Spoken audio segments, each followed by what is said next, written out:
Good morning everybody, how you doing? Well, for those of you that watched my last video, you'll know that I've recently made a switch from Sony over to Nikon, and it is a little bit like starting all over again, I have to say, with a new camera system. And with that in mind, today I'm out for the first time with my macro lens for this system. So as I say, it's a little bit like starting again, and I thought that would be the perfect opportunity to look back at some of the principles that I think, if you're starting out in macro photography, will really help you improve your images.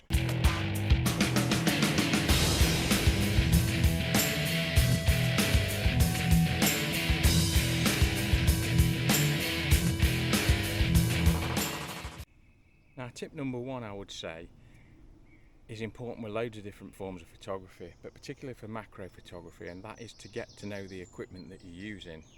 So as I say, today I'm using a dedicated macro lens, but there are other ways and other forms of taking macro images, and all of those, whether you're using extension tubes, whether you're using a reverse lens system, anything like that will be slightly different the way you need to approach it. And even for me today, you know, although I've used a 90mm Sony macro lens, this is a 105mm Nikon lens, and the way it works and the way it performs will be slightly different to the Sony lens, and that's something that I've got to get used to, and it's going to take some time.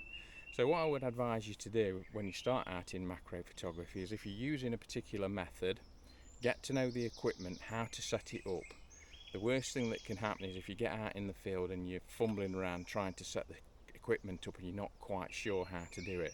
There's loads of information out there on all these different types of macro photography setups. Everything from simple stuff like extension tubes all the way to, you know, using dedicated, sometimes macro lenses that go more than 1:1, so give you a bigger magnification, lighting setups with flashes, etc, etc. And the other thing as well is, as I say, you can do macro photography on your own doorstep. You can do it inside. You can practice on things that don't have as many variables. So, you know, cut flowers, anything like that, plants that you have in the house, you can practice your macro photography on them, where you're taking away some of the variables like lighting. The lighting's going to be a certain way, it's not going to change. You're not going to have the potential for wind issues blowing things around.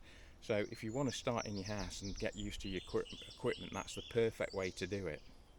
Right, tip number two from me would be to try and choose subjects that are going to give you the best chance of success. And what I mean by that is, when you're starting out in macro photography, it's easy to get inspired by images that you see, thinking, I want to recreate that. There's no reason why you can't do that. However, what you don't want to do is aim for something like that that's probably taken somebody a lot of time and a lot of research to get that particular image straight away, unless you're prepared to have a lot of failures on the way. So what I'm saying is, start with something that's a little bit easier, that's still going to give you some magnificent results. So if you first start out with things like plants, rather than, you know, photographing insects, the plant is not going to particularly move. So today, as you can see here, I'm photographing some plants.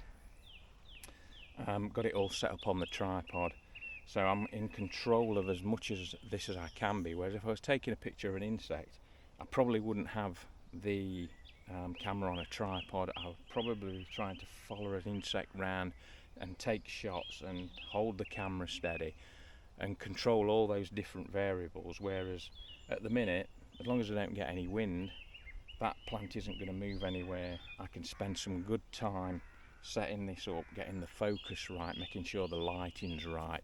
Now, I've already talked about getting to know your equipment, and that also goes with the settings that you're going to be using to take your macro images. So never be afraid to experiment. As I've already said, macro photography, you're dealing with really fine margins, so you'll have a very small depth of field a lot of occasions when you're taking macro images. Now, you've got to consider when you're taking your shots, do you want to use that creatively? So do you want a shallow depth of field? Do you want that shallow depth of field just to focus on one particular point within your image, and so that everything else is that might be a distraction is taken out because it's not in full focus, whereas the thing that you're really interested in is really in pin sharp focus?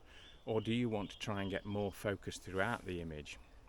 You know, do you want to experiment with ISO, with shutter speed, all these things that you can change to try and get a more creative image, or change the image from the normal, really. On focusing, do you want to use more advanced techniques? You know, do you want to look at that, things like focus stacking, where you take multiple images of the same thing, stack them all together to get front to back sharpness in an image? And can you use that on the subject that you're trying to take a picture of? Is it feasible to even do it? Can you do that by coming out at a certain time of the day, so that what you're trying to photograph is going to be more docile? If you're talking about insects, things like that, can you take it at a different time so you can focus stack? So all these things, you know, you need to experiment with, and just spend a lot of time with your subject doing that, and thinking about the subject, thinking about the composition, and just never sort of walk away thinking, maybe I should have tried that, maybe that would have worked better. You know, just spend as much time as you need, experiment, and see what you come out with. Now, macro photography is a type of photography, and you may, as a photographer, have been doing other forms of photography for a long time. You may have been doing portrait photography, you may have been doing landscape photography, you may have been doing other forms of wildlife photography.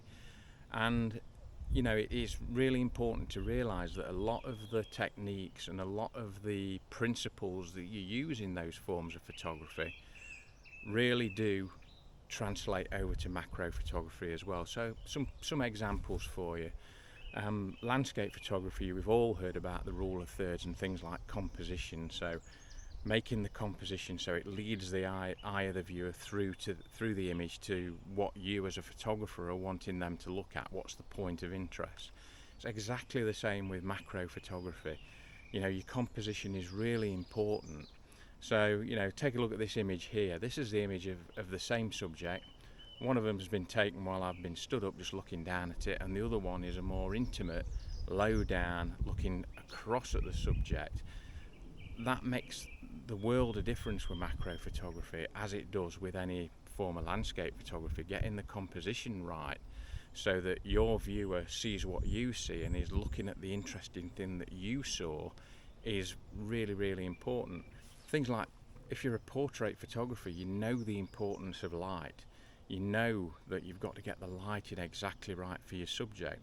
It's exactly the same for macro photography. One of the worst things I find with macro photography is, as today, I don't know whether you can see, the sun is now fully out, so it's great for getting all the little critters active and around, loads of insects and things around. However, the problem with it is harsh sunlight is one of the things that I really don't like in a macro image, because you tend to get really harsh shadows, unless, as we've just talked about, compositionally or look-wise, or that is what you're trying to achieve. You know, if you want harsh shadows, if you want those shadows to show something, then, you know, by all means do it. It's your image. But for me, a lot of the time, macro photography images work with a much softer light.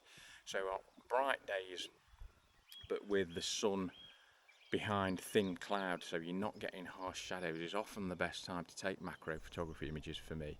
But again, you know, experiment, look at all these things, think about the things that you use in other forms of photography and translate that to your macro photography, and you've already got a lot of those skills that you need to be a successful macro photographer.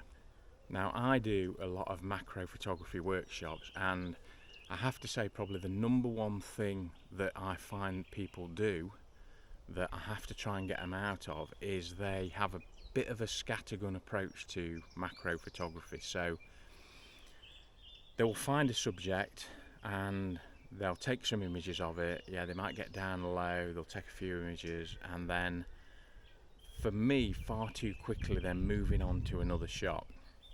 And why I think that's important is I think you have to stop yourself and say, if you find a subject that you're interested in, have I really got everything out of that subject before moving on to the next one? Think about the shot that you're taking. Can you make it better? Will it look better like this? Can you use different techniques? Can I wait till the lighting changes? A classic example for me is sometimes that when I'm out and say you've got a plant that's attracting lots of butterflies, somebody who's new to photography, what they might do is go over to that plant and they'll see a butterfly on a flower and they'll get into a position and they'll take a shot. What I will often do is I will look at that plant, bearing in mind that there's loads and loads of these butterflies coming to this plant, and I will find the flower head that I want. The flower head that I want compositionally, or maybe that flower head is perfect. You know, maybe some of the others are a bit tatty. You know, they've sort of gone over the best time. So what I will do, I will pick out the flower head that I want, that I think is most attractive, that compositionally is going to work best. And I will often set up and wait for a butterfly to come to that particular flower. Now, that's something that a lot of people, when they first start out, won't think of. They'll think, plant, oh, there's a butterfly on it, let me take an image and move on to the next thing. So in that way, what I'm doing, I'm thinking about the composition, I'm thinking about the lighting, I'm thinking about how that butterfly is going to look on that plant. Can I get at the right angle? Will it be the shot that I'm looking for? And rather than just a bit of pot luck, maybe it lands on that plant, or maybe it lands on another flower, and it's not quite the same, but it's nearly there. I'm there to try and get the image that I've already seen in my mind. I've already set it up in my mind. I've already thought about the composition. So that's a really good example of what I'm trying to say. Tip number 5 is just spend some time with your subject. Think about it. Think about the composition and the lighting. Think about the depth of field that is going to work best. Have you got everything out of that situation before you move on? Right, I really hope you've enjoyed this week's video, and those 5 tips will help you get some more macro photography success, particularly if you're just starting out as a beginner. But if you want more macro photography advice and tips, then take a look at this video up here that I did a while ago. Now, I don't just do macro photography on this channel, I do loads and loads of wildlife photography and landscape photography as well. So if you're interested in any of that type of photography, then please think about subscribing to the channel. It's the only way that you get notified when I put a new video out, and there will be loads coming up in the coming months because I'm exceptionally busy at the moment. And obviously learning a new system, it means that I'm going to be out and about a lot, doing loads of different photography. So if any of that is of interest to you, think about subscribing to the channel. Have a great day. I'll see you next time for another one. Bye.